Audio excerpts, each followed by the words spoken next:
Back to our channel. నేను మీ కావ్య. తెలంగాణలో ఉద్యోగుల పరిస్థితితో ప్రభుత్వానికి కత్తి మీద సాములాగా తయారైంది. ఒక పక్క మిస్ వరల్డ్ ఘనంగా జరుగుతున్నాయి, ఇంకోవైపు ఉద్యోగుల సమస్యలతో కొట్టుమిట్టాడే పరిస్థితి. సో దీనికి సంబంధించి కోఆర్డినేషన్ కమిటీ కూడా ఒక సమావేశం ఏర్పాటు చేసింది. కేవలం సమావేశంతో మాత్రమే కాదు, June 2 అని ప్రభుత్వానికి ఒక డెడ్ లైన్ కూడా విధించింది. అసలు నిజంగా ఉద్యోగుల సమస్యలు ఏంది, అసలు ఏం జరుగుతుందని తెలుసుకుందాం. ప్రజెంట్ స్వామి గౌడ మనతో ఉన్నారు, మాట్లాడుతున్నారు. సార్, ఏం జరుగుతుంది అసలు రాష్ట్రంలో? రాష్ట్రంలో ఏం జరుగుతుందో జర్నలిస్టులు అయినటువంటి మీరే మాకు చెప్పాలి. ఎందుకు అని అంటే, ఓ పక్కననేమో రాష్ట్ర ముఖ్యమంత్రి రాష్ట్రం దివాలా తీసింది అప్పుడలేదంటాడు, ఓ పక్కననేమో ఆర్థిక మంత్రి రైజింగ్ తెలంగాణ అంటాడు. మేము రైజింగ్ తెలంగాణ అనుకోవాలా లేకపోతే దివాలా తీసింది అనుకోవాలా ఆలోచన చేయవలసినటువంటి అవసరం ఉంది. కాబట్టి ప్రజలను కన్ఫ్యూజ్ చేయకండి. గవర్నమెంట్ ఎంప్లాయీస్ మీ కుటుంబ సభ్యులు, దయచేసి కుటుంబ సభ్యులతోటి అబద్ధాలు చెప్పకుండా డబ్బును మేమే కదా తేనెటీగల్లాగా సమకూర్చి ట్రెజరీలో కట్టేది. మరి తేనెటీగల్ని మేము పొగబెట్టి తేనెటీగల్ని చంపుదామనడం న్యాయం? కాబట్టి రాష్ట్ర ప్రభుత్వం ఇప్పటికైనా వెంటనే 5 DAలు ఇవ్వాల్సినటువంటి అవసరం ఉంది. PRC అపాయింట్ చేయాల్సినటువంటి అవసరం ఉంది. సంవత్సరం నుంచి 10,000 మంది ఉద్యోగులు రిటైర్ అయ్యిండ్రు, ఇంతవరకు రూపాయి రాలేదు.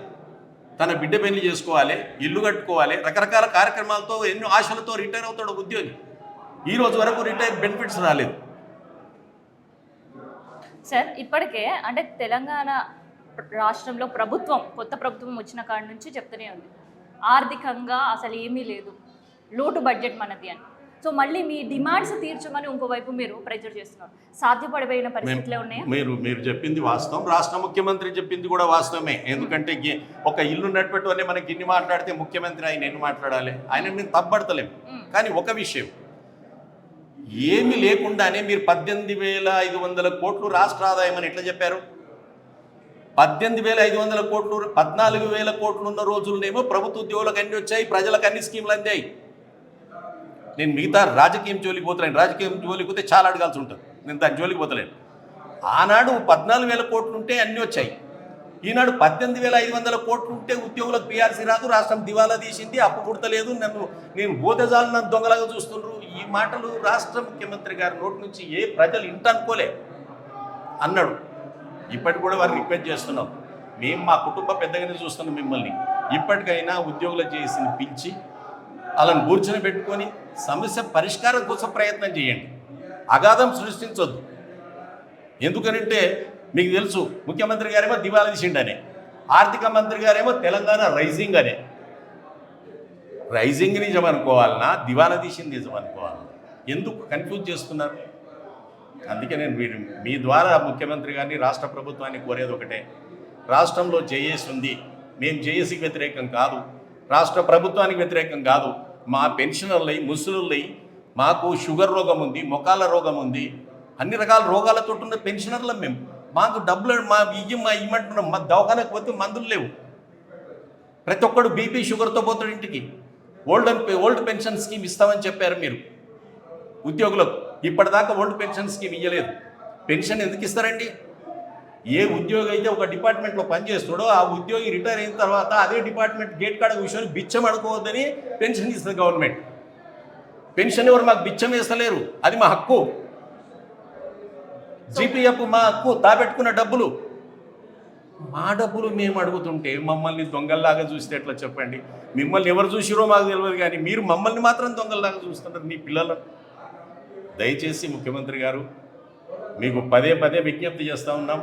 పెన్షనర్లం, ముసలోళ్ళం 3,50,000 మంది ఉన్నాం.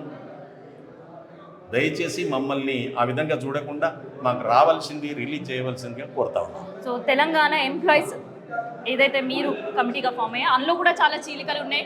ప్రభుత్వానికి వ్యతిరేకంగానే పనిచేస్తున్నారు తప్ప సామరస్యంగా కానీ పరిష్కారం కోసం ఏడా చెప్పట్లేదు అనే విమర్శలు కూడా వినిపిస్తున్నాయి. మా చేతిలో లేదు, అది మనం చెప్పడం తప్పు అవుతుంది. ఇప్పుడు మేము రిటైర్ ఉద్యోగులం, సమస్య పరిష్కారం ఎట్లా చెప్తాం? మా బాధ చెప్పుకుంటా, కానీ డాక్టర్ దగ్గర పోయి ఏం చెప్తాండి, కడుపులో నొప్పి వస్తుందంట, అది ఎట్లా మంది చేస్తావో నీ ఇష్టం, నువ్వు ఏం మంది ఇవ్వాలనో నువ్వు ఇవ్వాలి, నేను ఎట్లా చెప్తా చూడు. కాబట్టి ఉద్యోగులు సమన్వయ సంఘంగా అందరినీ బతిలాడుకుంటూ పోయేటోళ్ళం మేమేం, కానీ మేము ఎవరితో కొట్లాడేటోళ్ళం కాదు. మేము ఓన్లీ కోఆర్డినేషన్ కమిటీ, మా బాధ వెళ్ళిపుచ్చుకుంటాం గంతే. ముసలోళ్ళం కుళ్ళ చెప్తున్నా దాచేదేముంది ఇందులో. ఒక ఉద్యోగం చేసినాక ఇంటికి తీసుకుపోయేది ఏంది మేడం, ₹1,00,00,000 కాదు, మొక్కాల నొప్పులు, షుగర్ వ్యాధి, ఇవి తీసుకొని పోతాం మేము. బీపీ తీసుకొని పోతాం ఉద్యోగులం ఇంటికి. జూన్ 2 డెడ్ లైన్ అనుకోవచ్చు. డెడ్ లైన్ అని మేము అంటం లేదు, కానీ ఏంటంటే జూన్ 2 తెలంగాణ రాష్ట్రం వచ్చిన టైం. మేమందరం దాంట్లో పోరాటం చేసినాం. కనీసం అప్పటికన్నా ఒక 5 డిఏలు ఇస్తే కొంతలో కొంత మెరుగు అనేది ఒక ఆశ. సో మరి ఆ పరిస్థితులు, పరిణామాలు ఏమైనా కనిపిస్తున్నాయా? ఆ, Present ఏదో- ఉండే ఏదో situation లో రాష్ట్రంలో. డిస్కషన్ స్టార్ట్ అయ్యింది, నడుస్తున్నాయి, సంతోషం. డన్. సో ఇది ఉద్యోగుల సమస్యలకు సంబంధించి అండ్ దాంతోపాటు జూన్ 2 వరకు కూడా వేచి చూస్తాం. Oh, sorry. పిఆర్సీకి సంబంధించి కావచ్చు, ఉద్యోగుల సమస్యలు ప్రభుత్వం పరిష్కరిస్తుందని ఒక ఆశ అయితే ఉంది అని అంటారు. చూద్దాం మరి ఆ ఆశలు ఎంతవరకు నెరవేరుతాయి అన్నది.